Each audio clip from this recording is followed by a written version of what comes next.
Imagine waking up tomorrow morning and everything seems normal.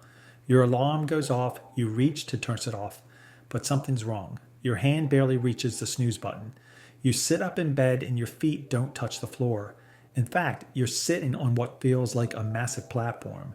Then you realize the terrifying truth. You haven't grown. You've shrunk. And so has everyone else on Earth. In an instant, all 7.9 billion humans have been reduced to just 6 inches tall. Your strength has scaled down proportionally, making you relatively weak for your new size. All human-made buildings, vehicles, and infrastructure have shrunk with you, remaining functional but miniaturized. Your pets, if you have them, have shrunk too. So have the crops in farmers' fields and the livestock in barns. But here's the catch. Everything else in nature, every wild animal, every tree, every insect, remains exactly the same size. Welcome to a world where humanity just lost its position at the top of the food chain. The first thing you notice is the silence. The usual morning sounds of traffic and neighbors are replaced by something far more ominous, the chirping of birds. Except now, those birds sound like roaring dinosaurs. A common sparrow is now the size of a pterodactyl relative to you. A crow? That's basically a flying dragon. And they're everywhere, perched on what now look like mountain-sized trees, watching your tiny civilization with newfound interest. Your immediate survival depends on one crucial factor. Are you indoors or outdoors when this happens? If you're inside your shrunken home, you have a fighting chance. Your house scaled down with you, doors and windows still work, and you have some protection. But if you're outside, you're immediately exposed to a world that just became 1,000 times more dangerous. Let's talk about your new predators. Remember that stray cat that used to hang around your neighborhood? It's now the size of a school bus with teeth like swords and claws like scythes. A rat, once a pest you could shoo away, is now a bear-sized monster that could tear through your walls.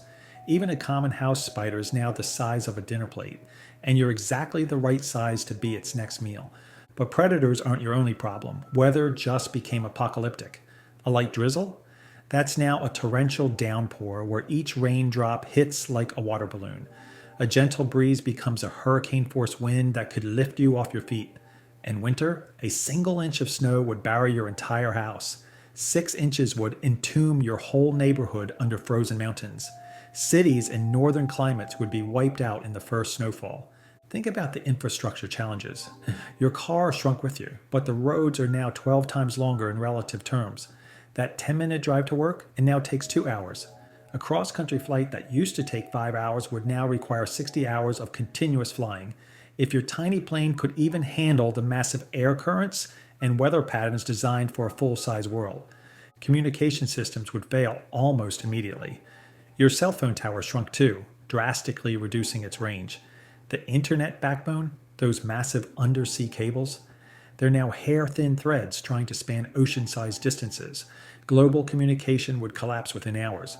Food presents a paradox. On one hand, a single apple from a wild tree could feed a family for weeks. One normal-sized fish could supply a small town with protein for days. But how do you harvest it? How do you even move it? That apple weighs more than a car relative to your new size. And forget about farming. Your miniaturized crops are competing with normal-sized weeds that would grow faster than redwoods from your perspective. Water becomes incredibly dangerous. A puddle is now a lake. A stream is a raging river. The ocean, it's completely inaccessible, filled with fish that could swallow your largest ships whole. Rain collection becomes essential for survival, but also potentially deadly if not managed carefully. One thunderstorm could flood your entire miniature city. The power grid would fail within days. While your power plants shrunk and still function, they can't process normal-sized fuel. Coal chunks are now boulder-sized. Water pressure for hydroelectric dams is overwhelming. Nuclear plants would need to shut down immediately to prevent catastrophe. Solar panels might still work, but good luck cleaning pigeon droppings the size of swimming pools off them. Cities would have a slight advantage initially. Larger populations mean more resources and better organization. But they'd also become hunting grounds. Rats, roaches, and pigeons would invade in massive numbers. Imagine trying to defend against a cockroach the size of a small car that can climb walls and squeeze through any gap. Now imagine thousands of them. Rural areas face different challenges. While they might avoid the urban pest problem, they're exposed to true wilderness. Foxes become apex predators the size of buildings. Hawks and eagles could snatch entire families. Even herbivores like deer become terrifying when a single hoof could crush your house.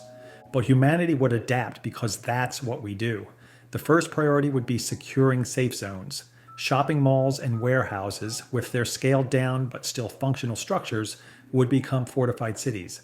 Their food courts alone could sustain populations for months. Underground locations like subways and basements would become prime real estate, offering protection from weather and aerial predators. We developed new technologies surprisingly quickly.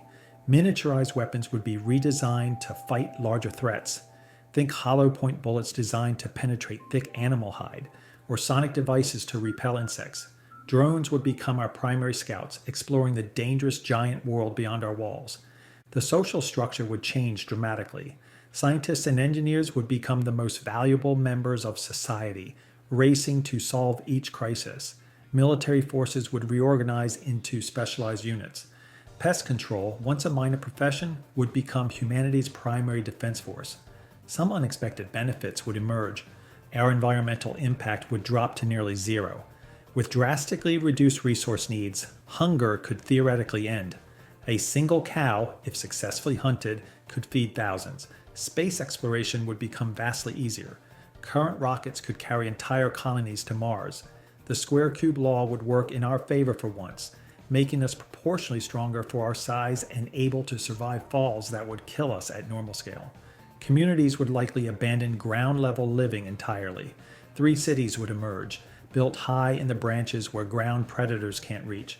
Coastal regions would construct floating cities on lakes, the oceans being too dangerous.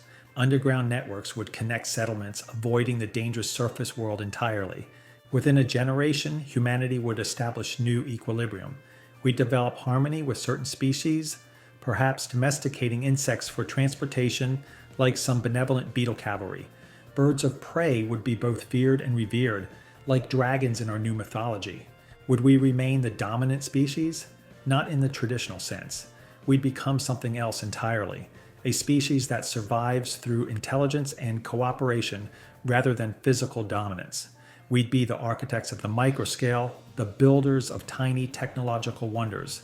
Perhaps even more advanced than before because miniaturization would no longer be a challenge but our natural state.